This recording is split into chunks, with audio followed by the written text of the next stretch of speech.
जय माता दी। वैशाख महात्म का 9वां अध्याय। जो इस अध्याय को सुन रहे हैं, पढ़ रहे हैं और देख रहे हैं, उनको इसका फल प्राप्त हो, उनकी हर इच्छा पूरी हो। मैं भगवान वासुदेव जी से प्रार्थना करती हूँ कि हे वासुदेव, आप सबके घरों में सुख शांति समृद्धि लेके आएं। तो शुरू करते हैं आज का 9वां अध्याय। इतना सुनकर मिथिलेश ने पूछा कि हे ब्राह्मण, इक्ष्वाकु वंश के राजा ने जल और अन्न का दान नहीं किया, इसी से वह चातक और छिपकली की तथा साधु महात्माओं की सेवा न करने से गिद्ध योनि में आया, परंतु आपने बतलाया कि वह 7 जन्म तक कुत्ते की योनि में आया। उसने केवल संत महात्माओं की सेवा नहीं की, सो उसका फल उसको ना मिलता, उससे किसी को कष्ट भी नहीं दिया, सो बिना कारण ही उसको कुत्ते की योनि क्यों मिली, इसका मुझको संशय है। कृपा करके आप मेरी शंका का समाधान कीजिए। राजा के ऐसे प्रश्न सुनकर वह महायशस्वी श्रुतिदेव ने कहा कि तुम धन्य हो राजन, जो तुमने ऐसा धार्मिक प्रश्न किया है। सो मैं अब तुम्हारे संशय का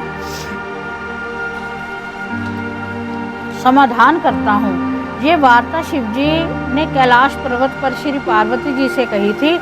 सब लोगों की रचना कर उनको परलोक और लोक 2 प्रकार की स्थिति बताई। इनकी स्थिति के निमित्त 3 भेद बताए: जल सेवा, अन्न सेवा, औषधि सेवा। यह तीनों सेवा इस लोक की स्थिति हेतु, साधु सेवा, विष्णु पूजा और धर्म, यह तीनों परलोक की स्थिति के हेतु हैं। जैसे यही कर्म में धन संपत्ति आदि प्राप्त हो सकते हैं, वैसे ही पारलौकिक क्रियाएं कभी कभी दुख का कारण भी हो जाती हैं। जैसे यहाँ पर एक पुराना इतिहास कहता हूँ कि एक समय दक्ष प्रजापति महादेव जी को यज्ञ में बुलाने के लिए कैलाश पर गए।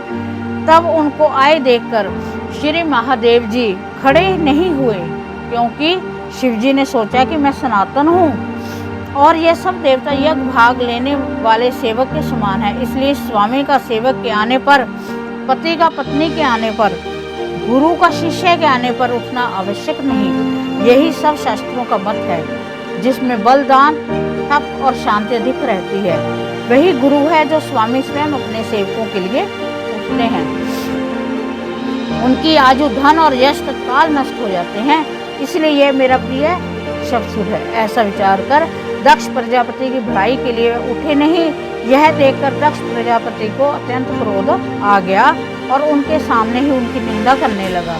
और देखो, इस दरिद्री को बड़ा अहंकार हो गया। इसका धन केवल एक बूढ़ा बैल, जिस पर केवल चर्म ही रह गया है, कपाल की हड्डी धारण करता है, पखंडी, अहंकारी, महा अपवित्र, किसी का शुभ कार्य न करने वाला, दरिद्रता के मारे शीत से दुखित हाथी, चर्म की ओढ़ने वाला शमशान, जिसका घर है सर्पों का आभूषण है, ना इसमें धीरज ना ज्ञान, भस्मासुर के डर के मारे दूर भाग गया, भूत प्रेत आदि का संग, इसके कुल का कुछ पता नहीं।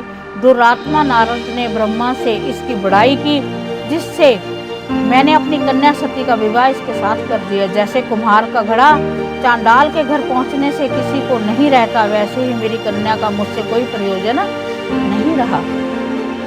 इस प्रकार दक्ष प्रजापति शंकर और सती को यज्ञ का निमंत्रण ना देकर और कुवाक्य कहकर चला गया और यज्ञ स्थान में ऋत्विक और मुनियों के साथ लेकर विधि पूर्वक यज्ञ करने लगा। इस यज्ञ में ब्रह्मा और विष्णु भी नहीं आए, परंतु सिद्ध चारण, गंधर्व, यज्ञ, राक्षस, किन्नर और सब देवता यज्ञ में आए। सती को यह लालसा उत्पन्न हुई कि किस प्रकार यज्ञ का उत्सव देखूं और अपने संबंधियों से मिलूं। महादेव जी के रोकने पर वे ना माने और जाने का निश्चय कर लिया। शिवजी ने कहा कि हे भद्र, दक्ष सदैव सभा में बैठकर मेरी निंदा करता है, वह तुमसे सहन न हो सकेगी और तुम अवश्य अपना शरीर त्याग दोगी। अतः एवं तुम अपने पिता के घर मत जाओ, इसमें कल्याण नहीं है। इस प्रकार समझाने पर भी सती नहीं मानी और चुपचाप चल दी। तब पीछे जाकर नंदी ने उनको अपनी पीठ पर बिठा लिया और कितने ही भूत प्रेत आदि को उनके संग हो गए। जब वह अपने महल में पहुंची तो किसी ने भी उनको साथ कोई बात नहीं की। तब शिवजी की बात याद करके वे यज्ञशाला में गई। वहां पर सभा के लोग सती से कुछ बोले और सती चुपचाप वहां पर खड़ी रही और रुद्र की आहुति तक पिता की चेष्टा देखती रही। जब दक्ष ने रुद्र को आहुति नहीं दी तो सती ने क्रोध युक्त होकर कहा, जो बड़ों का अपमान करते हैं उनका कल्याण नहीं होता। तुमने सारे जगत के रचयिता विनाशी रुद्र को आहुति नहीं दी। यहाँ जितने ऋषि मुनि महात्मा एकत्रित हुए हैं, इनको तुमको सब सुबुद्धि नहीं है। ऐसा प्रतीत होता है कि विधाता तुम्हारे साथ इनके भी प्रतिकूल है। जब सती ये वचन कह रही थी तो पूषा देवता मुंह फाड़कर हंसने लगे और कर्महीन भृगु गाड़ी और मूछ फटकाने लगे। दक्ष निंदा करने लगा। से ये सब बातें सुनकर सती को अत्यंत क्रोध आ गया। वे पति की निंदा सुनकर प्रायश्चित के रूप में सबको देखते देखते हवन कुंड में कूद पड़ी और सती के गिरते ही हाहाकार मच गई और शिव जी के घन भागकर शिव जी के पास गए सारी कथा सुनाई। महादेव ने काल रूप को क्रोध से अपनी जटा उखाड़कर पृथ्वी में फेंक दी। पृथ्वी पर दे मारी, जिससे बड़ा बलवान महाकाय वीरभद्र उत्पन्न हुआ। तब शिव जी ने उसको आज्ञा दी कि मेरे निंदक दक्ष का नाश कर दो, जिसके कारण सती को शरीर त्यागना पड़ा। महादेव जी की आज्ञा पाकर सहस्र भुजाओं वाला यमराज केशदर्श व वीरभद्र यज्ञशाला में पहुंचा और देवता असुर मनुष्य आदि जो भी यज्ञ में उपस्थित थे सबको मारने लगा और भृगु की दाढ़ी मूछ उखाड़ दिए, जिससे जो अंग फटकाया था वीरभद्र ने उस वही अंग उखाड़ कर फेंक दिया। दक्ष का सिर काटने लगा, किंतु शुक्राचार्य मंत्र बल से उसकी रक्षा कर रहे थे, इसलिए नहीं काट सका। तब रुद्र ने स्वयं उसका सिर काट डाला। इस प्रकार यज्ञ में आए हुए इन सब का संहार करके कैलाश को लौटे। जो मरने से बचे थे वे सब भागकर ब्रह्मा जी की शरण में गए। ब्रह्मा जी उनको साथ लेकर कैलाश में गए और वहां जाकर अनेक प्रकार से समझा बुझाकर श्री शिव जी को शांत कराया। फिर महादेव जी को साथ लेकर यज्ञशाला में पहुंचे। यज्ञ में जो मारे गए थे उनको जीवन का दान दिया और महादेव जी ने दक्ष के धड़ पर बकरे का सिर रख दिया। उससे आज तक उनके उपासक दक्ष को उनकी प्रसन्नता के लिए बम बम बम बम करते हैं। भृगु जी के मुख पर बकरे की दाढ़ी लगा दी, पूषा के दांत नहीं लगाए। उनसे कह दिया गया कि पीसकर खा लिया करेंगे। इस प्रकार सबको अंग सहित किया गया और दक्ष पूर्ववत यज्ञ करने लगा। यज्ञ संपूर्ण होने पर सब देवता अपने अपने स्थान को चले गए। इस प्रकार वैशाख महात्म का जो 9वां अध्याय है वो संपूर्ण हुआ। सभी को जिन्होंने इस अध्याय को सुना है, पढ़ा है, उन पर भगवान शिव की असीम कृपा प्राप्त हो। उनका जो प्रारूप है, दया वाला प्रारूप है, वो हम पर दया करे, उनका आशीर्वाद हम पर प्राप्त हो ऐसा मेरी भगवान से प्रार्थना है।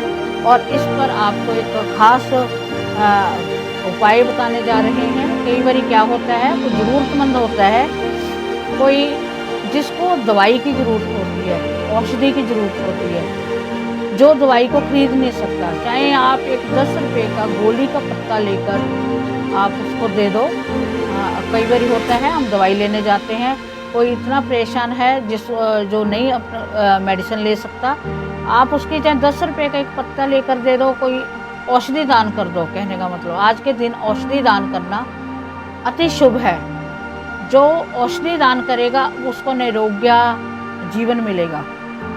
तो इसका विशेष जो है इस अध्याय में आपने औषधि को जितना हो सके देनी है, जितना आप कर सकते हो अपनी इच्छा के अनुसार। चाहे एक गोली दान दे दो, वैसे तो अगर आप कोई 10-20 रुपये का दान कर देते हो तो कोई बहुत बड़ी बात नहीं है। और आज के लिए एक मंत्र है जो मैं आपको बताने जा रही हूँ, आप उसको नोट करें।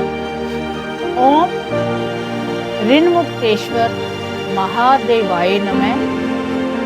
ओम ऋन्मुक्तेश्वर महादेवाय नमः। इस मंत्र को जप करने से आपके ऊपर जो भी कोई कर्ज की स्थिति है वो धीरे धीरे समाप्त होने लग जाएगी और औषधि को दान करने से आपके रोग समाप्त होने लग जाएंगे। जहाँ रोग नहीं वहाँ धन का आगमन अपने आप होने लग जाता है। तो इसी के साथ नेक्स्ट वीडियो में मिलते हैं नई कथा लेकर। जय माता दी। ओम नमः शिवाय।